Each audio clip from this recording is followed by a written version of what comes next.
আসসালামু আলাইকুম প্রিয় শিক্ষার্থী বন্ধুরা, আসুন আমরা পঞ্চম শ্রেণীর দশমিক ভগ্নাংশের স্থানীয় মান কিভাবে প্রকাশ করব বিষয়টা একটু জানি।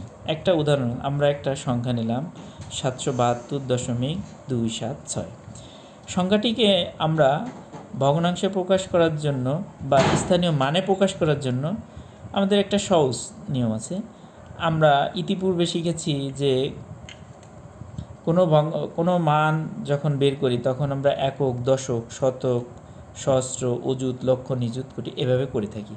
তো আমরা ওই সংখ্যাগুলো কিভাবে করি? আমরা প্রথম সংখ্যাকে একক ধরি, এরপরে বামের দিকে যত যাই দশক, শতক, অযুত, লক্ষ এভাবে করতে থাকি। কিন্তু দশমিকের ক্ষেত্রে দশমিকের শুরু যেখান থেকে সেইখান থেকে আমরা যাব হচ্ছে ডানের দিকে। তো ডানের দিকে যাওয়ার ক্ষেত্রে হবে প্রথম সংখ্যাটা হচ্ছে দশমাংশ, দ্বিতীয় সংখ্যাটা হবে শতাংশ, তৃতীয় সংখ্যাটা হবে সহস্রাংশ। এভাবে যত সংখ্যা বাড়তে থাকবে আমাদের মানও তত বাড়তে থাকবে। আসুন এখন আমরা দেখি,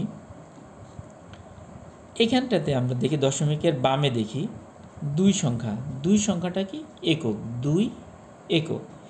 এরপরে আসুন পরের সংখ্যা আছে কি 7 দশক, মিন হচ্ছে 70। 6 শতক, মিন হচ্ছে 600। এবার আসুন দশমিকের ডানে যাই।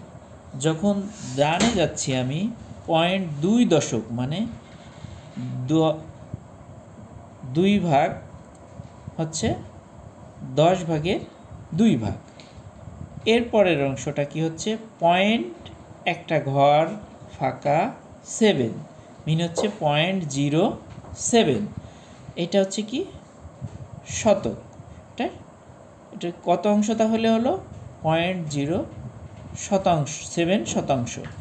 এটা কি হচ্ছে 100 ভাগের 7 ভাগ। এরপরের সংখ্যাটা দেখেন দশমিক থেকে দুটো ঘর পড়ে যে সংখ্যাটা, মিন হচ্ছে দশমিক থেকে 3 ঘর, তাহলে হচ্ছে আমরা কি 1000 ভাগের 6 ভাগ। তো এটা হচ্ছে 600 সহস্রাংশ।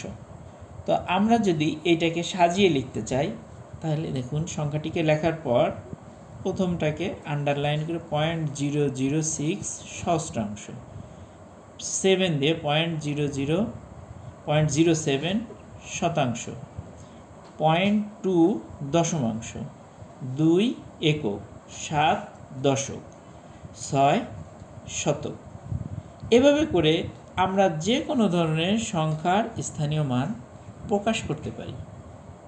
ধন্যবাদ সবাইকে। এই পরবর্তীতে আরও অনেক সুন্দর সুন্দর ভিডিও দেওয়া হবে, আপনারা সবাই সাথে থাকবেন। ধন্যবাদ।